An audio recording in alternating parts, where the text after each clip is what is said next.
I want to talk about the fire break in a minute, but let's talk about this nonsense about the 200 statues, roads and buildings with links to the slave trade.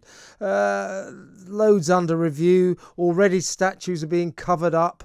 And among the villains in Mark Drakeford's crazy world are Sir Francis Drake and Lord Nelson, with Winston Churchill pending. What's wrong with this bloke?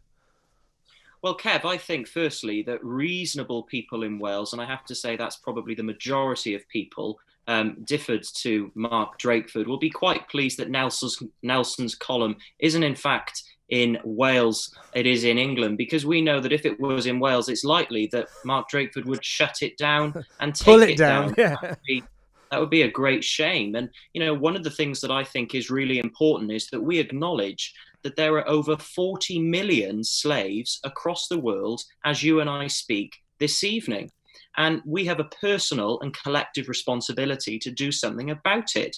Now, Mr. Drakeford is very keen to talk about the past, and I have no problem talking about the past. I think it's very important that our children and future generations remain informed. But what is completely absurd is that we've got Welsh Labour seeking to eradicate and erase history. It's unacceptable, Kev, and we can't let it happen.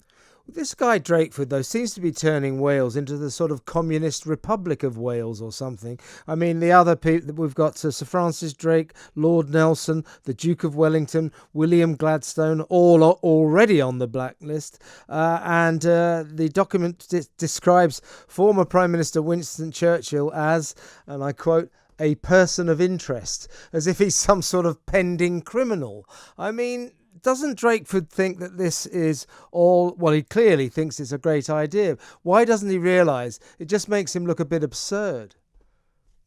Well, I think what is particularly concerning to many people in Wales, and particularly in Cardiff North, Kev, where I'm standing for election to the Senedd next May, is that they're sick and tired of being socialist guinea pigs. And, Jeremy Corbyn is gone in England, but he is fighting strong in Mark Drakeford here in Wales. Welsh people have had enough, and they can't wait to get rid of Mark Drakeford in next May's election and have some change.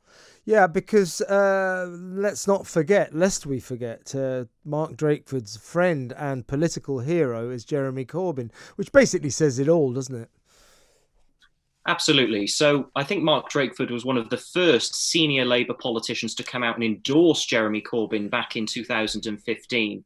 And, I think people can't forget that. We know that we have got a Welsh Labour government that are failing to prioritise businesses, livelihoods, people's jobs. They're also failing to look after our cancer patients here in Wales. There are many questions that need answers. And what is quite clear is that Welsh Labour refuse to answer the questions that we know they need to answer. Yeah, I mean, I wanted to talk about this sort of 200 blacklist of monuments and roads and pubs, etc., because it seems to me that at this critical time, this is the last thing that Drakeford and his henchmen should be worrying about. They've got far more important things to worry about, so let's move on to them. The fire break didn't work, did it? No, I mean, what is quite clear is that Mark Drakeford said at the start of the fire break that this is what we will have now.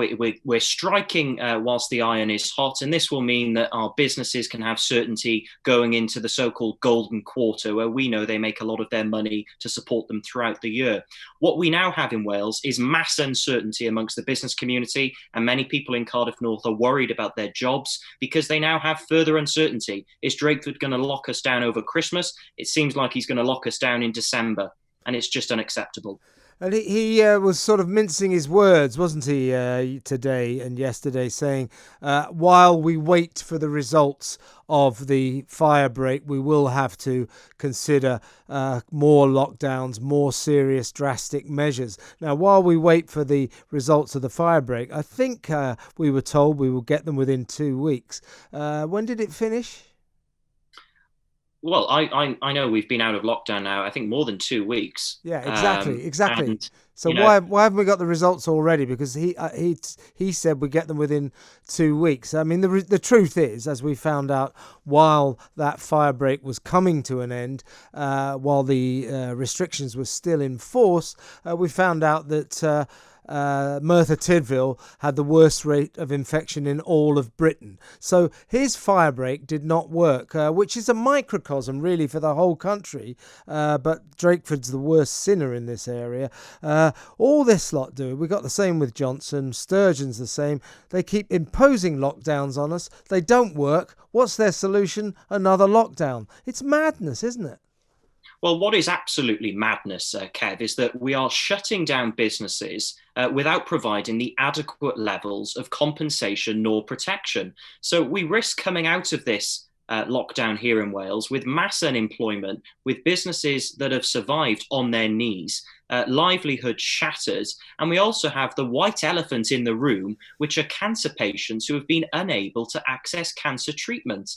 And, you know, I made the point that we had these Nightingale hospitals. We should have kept them open. We should have kept them as COVID secure units to fast track people in for their cancer appointments and other health complications. And Welsh Labour have not done that. And that is unacceptable. Joel, try to outline to us the extent of the economic devastation in Wales, because no offence, but this is an area of Britain that is never the most flourishing area economically. So how have all these lockdowns and fire breaks affected the economy of Wales?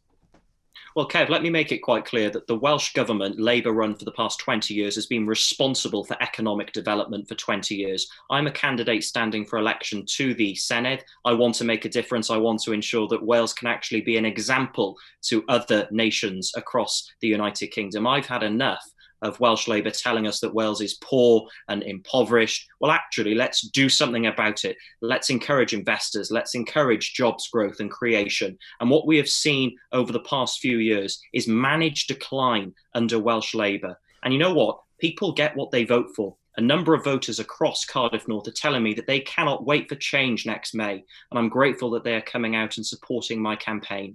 Well, good luck with that, Joel. Talking of the people of North Cardiff and around the country, what's your impression of what the people of Wales feel about their great First Minister, Mr. Drakeford?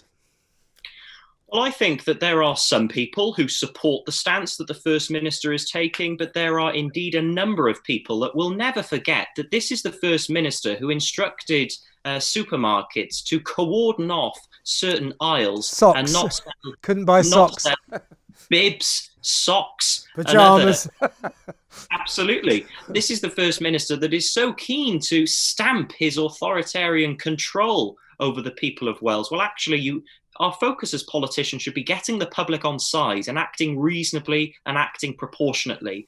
And I worry that Mark Drakeford sort of lost it back at the start of the firebreak. And what's more concerning is he never acknowledged that he made a mistake. If we make a mistake in politics, let's own up, let's acknowledge it, and let's apologise and let's try and put it right. Yeah, and he didn't do that. As I said, he says we are waiting for the results of the firebreak, but that was a while ago, and I seem to remember that we were promised that within 2 weeks of the end of the firebreak, so we can forget about that. Joel, always a pleasure. Good luck in the election. I'm sure you're going to storm it. Joel Williams there, Conservative councillor for Cardiff North.